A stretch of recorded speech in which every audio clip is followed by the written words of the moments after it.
Hello and welcome to another great episode of the Industrial Advisors Podcast. Matt McGregor and Bill Condon are your hosts, and each week they bring you important information to make your life easier as a corporate real estate people, tenants, landlords, capital market investors, brokers, and developers of industrial real estate. Matt and Bill's objective is to teach and advise on everything about industrial real estate and supply chain. In this episode, Matt and Bill outline what has been a strong first quarter despite the devastating effects of the COVID-19 epidemic. Today, you will hear some of the great news from these challenging times. Yes, companies are still leasing space and growing. This is going to be a powerful and informative episode. Now, here are Matt and Bill. Well, hello, everyone. Thank you very much for tuning into the Industrial Advisors Podcast. This is Matt McGregor, and you got Bill Condon here, your host. This topic, I think this is episode 14, Bill, our Q1 quarterly update. We're going to take a little different bent on this only because clearly with the COVID-19 situation out there, everything that is of interest to the listener needs to be brought in through the scope of the current situation. So we'll do our normal updates, tell you guys about what the numbers were in the first quarter, but we're really going to talk about what the situation is out there in the marketplace right now and how we see this playing out in our marketplace over this next quarter and beyond. And let me just start out by apologizing for the audio sound. This is our second podcast via quarantine. So we're both, Bill and I are calling into this. And we appreciate your understanding of the quality. Bill, how you doing? Doing well. We're all quarantined up. Kids are homeschooling and, we're taking it day by day. I hope everyone out there is staying healthy. Yeah, I guess I should apologize not for the sound quality, but for the kids that are probably going to be running into your office throughout the show. Yeah, I sent Jenny a text saying, hey, keep the kids downstairs for the time being. Very good, very good. Well, let's just start off with Q1 kind of statistics. Actually, despite everything that's going on, we've done a lot of leasing, Bill. Amazon's taken in this first quarter just about 1.4 million feet in the greater Seattle area. And then you combine that with a couple other large deals that were signed, Schneider Logistics for 168,000, CTE Logistics for 116, and then the big one that got signed, 1.3 million feet in Lacey with Home Depot. And although that one is under construction, this is all going to be, you add those all up and we're at about 3 million feet of positive absorption just on those deals, Bill, which that is greater than our normal annual absorption average over the last about 5 years at about 2.6 million feet a year. Yeah, I mean, it's the best first quarter that, from a leasing standpoint, that I've seen since I've been in this industry. And certainly there were some big deals that were done, but there was a lot of deals in that 100 to 150 range, which is really the bread and butter of our market, that also got done. So first quarter, from a leasing standpoint, was extremely strong.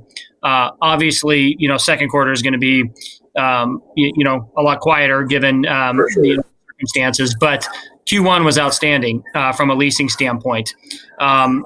Capital markets, however, which is typical in the first quarter, given the huge fourth quarter that we had last year, we had a slow Q1 on the capital markets side. Where do you think that's headed, given the current environment? Well, to your point, first of all, Q1's always slow on capital markets, but predictably, we already had said it was going to be maybe record slow because we had a record 1.5 billion of industrial transactions in 2019 with 600 million, just over 600 million in transactions in December alone because of the increased excise tax that was hitting Washington State. So anybody that was going to do a deal in the first quarter was trying to cram that deal into the fourth quarter, right? And so we predicted that this was going to be one of the worst first quarters we had seen. That all being said, we did do about 110 million in this first quarter with a couple transactions in January and February, zero, of course, in March. and we're not anticipating a lot moving forward. So to your question now with that background, Bill, certainly we're in unprecedented times, and you still got a lot of capital out there wanting to find a home, mostly with a really rocky stock market. You still got a lot of buyers out there, but they're waiting for repricing, quite frankly. And a lot of the deals that were under contract are extending and or being put on hold because both buyers and sellers aren't sure where this is going to price out. We don't have comps to go on. And so guys are saying, gosh, should I be buying this at a record price, or is this going to follow the trend of the stock market? And because transactions aren't happening with the stock market, you can just watch it and go, okay, it went down 15%. And it makes sense. With real estate, you don't exactly know without deals happening how to price it. Yeah, I would agree with that. I mean, even in one of the best markets in the country, like we have here in Seattle, most of the institutional groups that we're talking to are hitting the pause button, right? To see how these next, I think the second quarter, Q2, is going to be a quiet one as most groups are going to be looking at what is the new market, right? And really, watch as things progress. But I think Q2 is going to be slow as again, the majority of the groups are just, quite frankly, on hold. Yeah, I think at least for this second quarter and probably obviously the third, people are waiting to see how the companies within the industrial assets that they would be purchasing are going to weather this storm. And, are the rates they are paying going to hold up? Is there going to be blend and extends and redos of leases and rent abatements to assist companies getting through this? And how does that then impact value of real estate? So we've got a lot of unanswered questions, which, to your point, is going to keep capital markets a little bit slow for the next couple of quarters as we try to, figure out a new equilibrium here. Yeah, we have about 6 million feet available that's under construction right now. What do you think is going to happen with those buildings that are currently under construction? Yeah, luckily for this market, being the greater Seattle, Washington area, to your point, we got 6 million feet. About 4.2 million feet of that is available. We really aren't overbuilt. I think the developers here, the woes of 2008 and the Great Recession were not so far in the past that they don't remember. And so I think the developers were careful not to overbuild. And so although 4.2 million square feet sounds like a lot available, it's really not. And we had 10.3 million feet delivered over the last 24 months with only 1.7 remaining. So very, very good absorption.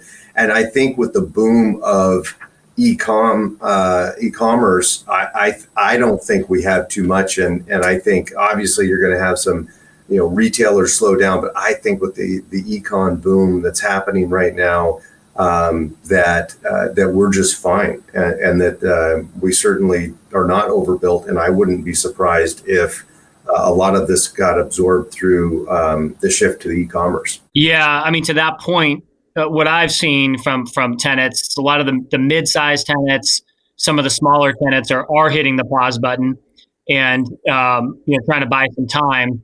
But the bigger tenants that are out there still seem to be committed to doing deals. And to your point, the e-commerce trend is clearly going to continue at a higher rate. That's a good transition point, Bill. So now, we've got Q1 behind us. We've seen those numbers. We're in pretty good standing given a horrific situation with COVID-19. Now what? Let's talk about that. So where we're seeing the demand, we're seeing a demand, absolute drop in brick and mortar, which represents, over 85% of the U.S. Retail sales pre-corona. And so you've got nobody going to malls. Malls are closed. You got nobody going to retailers are closed. So they're shifting to e-commerce. So what we're seeing is just an explosion of distribution e-commerce online for medical supplies, and food and beverage is obviously booming. And you've got a massive need for temporary overflow, but I'm talking huge square footages because all of the supplies that were ordered from Asia, whether it's your shoes, your coats, your furniture that was coming in, it was too late to cancel that. COVID-19 came on too fast. And so you have all these supplies coming in with no retail sales for it, and it has to go somewhere. So for example, a well-known shoe company needs 5 million feet of overflow storage for the next year because of all these shoes coming in from Asia. Yeah, 5 million feet across the country. And I think we're going to continue to see those bigger short-term requirements. And landlords are willing to do, 2 months ago, landlords weren't going to do a short-term deal in our market, right? Now most landlords are absolutely willing to play ball, and in particular on the larger requirements. So I agree with you. We're going to continue to see a demand for big chunks of space for short-term requirements. And then, of course, renewals, right? Leases expire and tenants have to renew or they have to relocate. What do you think from a renewal standpoint that looks like here in Q2? We're seeing a lot of renewals and early renewals, and it does remind me of that kind of 2008, 9, 10, 11 time where tenants were having a tough time, so they were reaching in for some relief in those terms, blend and extend and rent deferment and things like that. You're seeing a lot of renewals right now looking for some upfront concessions related with free rent and or a combination of that and reduced rent and or deferred rent.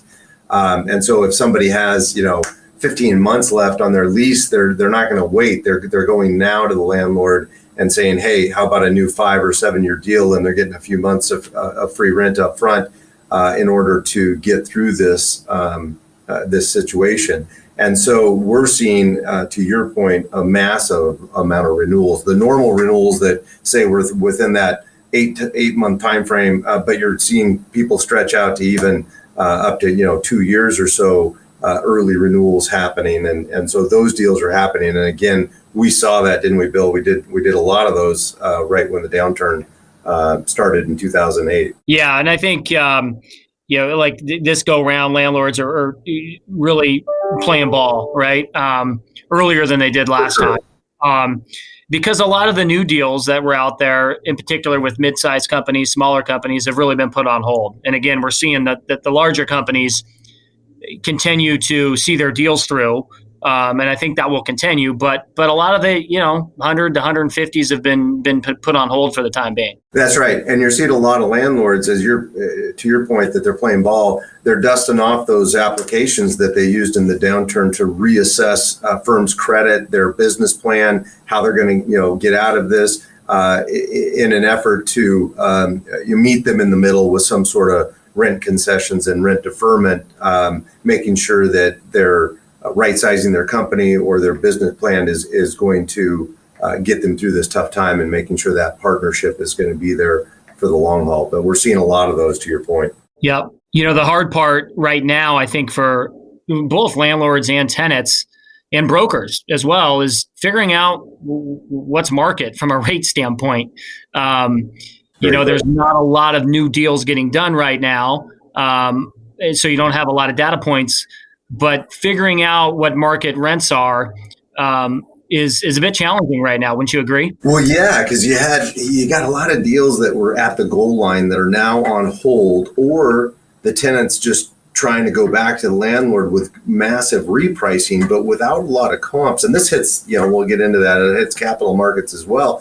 But you don't have comps. You don't know where we're going. To my point earlier about the stock market, you can look at it and you know exactly what happened. Well, with rates, we don't exactly understand the total repercussions of this situation. So we don't understand, okay, we were at, say, 72 cents on an agreed to deal. Well, does that mean because the stock market went down 26% that the rate goes down 26%? Some people make that argument. I don't think that's a sound argument, right? I don't either. Yeah. No, but so is there a discount? Is it there? I think landlords are playing ball, but I don't think it's exactly in line with the stock market, and we're not seeing enough deals done long-term deals to get a feeling for a big rate drop. We're certainly seeing it drop a little bit, but I think to your point, all these deals are put on hold, so we're just not seeing as many transactions to be able to get our hands around exactly what kind of rate drop we've seen. Yeah, that's right. And I do really think that landlords have stepped up to play ball with the right tenants, and a lot of these institutional landlords treat tenants like they're their customers, right? And so I do believe that we are going to see some short-term renewals here at Q2, maybe into Q3, where there's not probably going to be a lot of 10-year deals done, but we may see a few 1 to 3 year renewals take place as both sides are trying to figure out what's going to play out here over this next year or so. Yeah, I do think we'll start to get our hands on a lot of comps, and obviously we're doing a lot of them on the renewals, and they are term deals because guys are trying to get a lot of free rent, right, to kind of get them through this. But we're seeing a lot of those temporary deals that we'll start to understand rates through that as well, and you're seeing a boom on the 3PLs out there with those deals because of the e-com. So I think, another month, another 6 weeks from now, and we'll have, a couple dozen good lease comps to start to see that trend and to be able to say in the next podcast, here's exactly what happened to rates. But it's only been, 4 or 5 weeks now since this whole thing really hit the U.S. And so we just don't have enough data points to point the listener, whether you're a tenant or a landlord, to say, gosh, we're down 8%. But I think in the coming weeks, we'll be there. Yeah. So to recap a little bit, I mean, Q1, phenomenal on the leasing side, very slow as predicted on the capital market side. Q2 will continue to, in our opinion, be very slow from a capital market standpoint as we figure things out over the next 90 days. We do, however, think that the deal velocity on the leasing side will be okay through Q2. Yeah, I think e-commerce is going to save us. We're seeing a massive growth in U.S. e-commerce. I mean, my dad, who doesn't even have a cell phone, actually ordered groceries online the other day, to stick with the quarantine issue. And I'm like, Dad, you got to get a cell phone. He's like, hey, I ordered groceries online. So people are figuring this out, and you're going to see a bunch of e-commerce deals done because of this growth. I think you're going to see the amount of, if COVID-19 didn't happen, I would say you're going to see in 2020 the amount of e-commerce deals done that we would have taken us 3 to 5 years to do, because everybody was forced to figure out how to get stuff online. And I said it in the last podcast, I'll say it in this one. In 2019, 11% on average of U.S. sales were e-commerce versus brick and mortar, with a surge in December and the Christmas time to 14.6%. In comparison, in 2019, China and Korea combined averaged 44%. And again, this is pre-corona. So U.S. had even though everybody thinks, gosh, you come home and you got a stack of Amazon boxes at your doorstep, predominantly, I should say, the U.S. was still brick and mortar. It's not going to be that way in 2020. We're going to have a massive influx of e-commerce even past COVID-19 because people are going to be a lot more comfortable with it. And so we're going to see those deals in Q2, Q3, and Q4 filling up industrial space and making up for a lot of the other smaller deals and brick and mortar type distribution deals that got put on hold. Yeah, I mean, for those late adapters to the e-commerce side, people, folks like your father, and once you start doing it, the convenience factor is there, right? And so that's right. That percentage is only going to go up. So, well, we want to just recap and thank everybody for listening today. We miss seeing everybody. We hope that everybody stays healthy. And please do feel free to reach out to either one of us should you have any questions about where the market is, where the market's headed. But again, please stay safe, and we'll look forward to hopefully seeing you guys in the near future. Take care. Please leave a review or subscribe on your favorite platform: Google Play, Spotify, Apple Podcasts, or from the website industrialadvisors.com. If you have any additional questions, please reach out to Matt and Bill directly, and thank you again for listening.